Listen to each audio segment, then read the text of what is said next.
ମୁଁ ଧନ୍ୟବାଦ ଦେବି ଆମର କଟକ ସଦର ବ୍ଲକର ହର୍ଟିକଲଚର ଅଫିସରଙ୍କୁ ଏଚ୍ଓ को ଯେ ଏଠି ଚାଷୀ ଭାଇମାନଙ୍କୁ ଗୋଟେ କର୍ମଶାଳା ଯୋଡ଼ିକି କିପରି ଚାଷ କରିବେ ଯେ ହର୍ଟିକଲଚର ଯେପରି ଭେଜିଟେବୁଲଠୁ ଆରମ୍ଭ କରି ପରିବା ଉପରେଠୁ ଆରମ୍ଭ କରି ଫଳ ପର୍ଯ୍ୟନ୍ତ କରିପାରିବେ ତାଙ୍କ ଫୁଲଠୁ ବିଭିନ୍ନ ପ୍ରକାର ଚାଷ କରିପାରିବେ ଯେଉଁ ଆତ୍ମନିର୍ଭର ଭାରତ ଆଉ ଆତ୍ମନିର୍ଭର ଚାଷୀ କରିବାକୁ ଉଦ୍ଦେଶ୍ୟରେ ଏହି ପ୍ରୟାସ ଚାଲି ରହିଛି। ଆପଣମାନେ ଦେଖନ୍ତୁ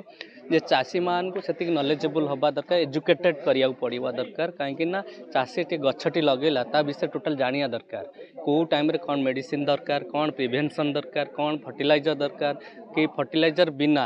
ସାର ବିନା ଜୈବିକ ହିସାବରେ କ'ଣ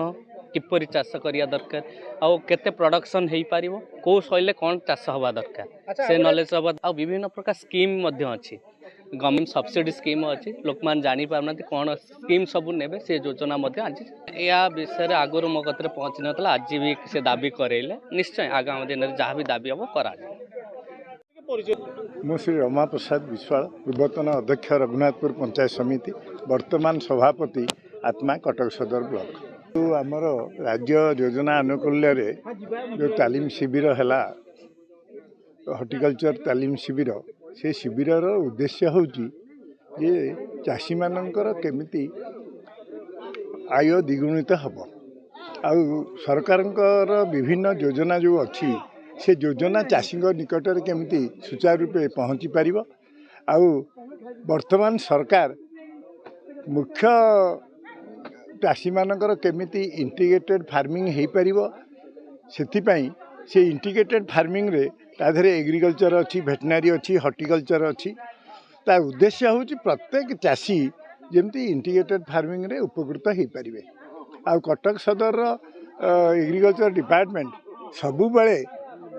ଚାହୁଁଛି ଚାଷୀମାନଙ୍କ ସହିତ ଯୋଡ଼ି ହେଇକି ରହିବା ପାଇଁ ଆଉ ସମସ୍ତ ସମସ୍ୟା ଯେତେବେଳେ ଯେଉଁ ଚାଷୀ ଯାହା ତାଙ୍କ ସମସ୍ୟା ସମାଧାନ କରୁଛନ୍ତି ଆଉ ତାଙ୍କୁ ମଧ୍ୟ ଚାଷୀମାନଙ୍କୁ ମୁଁ ଅନୁରୋଧ କରୁଛି ତାଙ୍କର ଯାହା ସମସ୍ୟା ଅଛି ସେ ସବୁବେଳେ ଆମ ସହିତ ଯୋଗାଯୋଗରେ ରହନ୍ତୁ।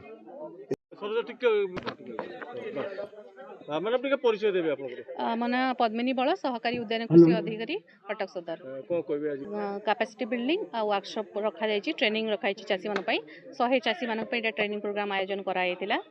आर मुख्य उद्देश्य थिला हमर जो स्कीम रही खाली आम उद्यान कृषि नहीं आम उद्यान कृषि कृषि आम वेटनारी फिशरी जेकोसी स्कीम रही से विषय में केमी चाषी मैंने बहुत भाव में अवगत हो पारे तार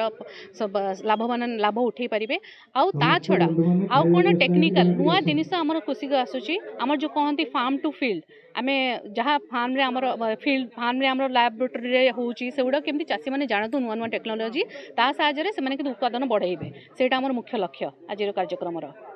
आ महिला मानक भी आम माने बहुत प्रकार आम स्कीम अच्छी से भी आम लिफलेट दिखाई विषय से जापर कौन कौन स्कीम अच्छी छतु चाष आम फूल चाष से निजे स्वावलम्बी हो पारे जगह नथिले भी घर बाड़ी भितर चाष करके स्वावलम्बी हो पारे एवं खास करके जो आम रही युव चाषी युवक मैंने से पाठ पढ़ी चाकरी खोजती से एग्रिकल्चर को भी गोटे एंटरप्रेन्योर भाव में नहीं पारे आम मुख्यमंत्री कृषि उद्योग योजना अंतर्गत विभिन्न प्रकार स्कीम रही 60 प्रकार स्कीम रही से आप्लाय करके 1 कोटी टंका पर्यंत भी से सब्सिडी मिल पार तो से जो मैंने जहाँ जाना चाहते आम उद्यान कृषि विभाग को जोगाजोग करूँ आ समस्त कृषक ओडिशा आईडी रे रजिस्ट्रेशन करूँ पोर्टाल एवं गो सुगम जहाँ भी स्कीम दरकार जेकोसी डिपार्टमेंट से अप्लाई करूँ।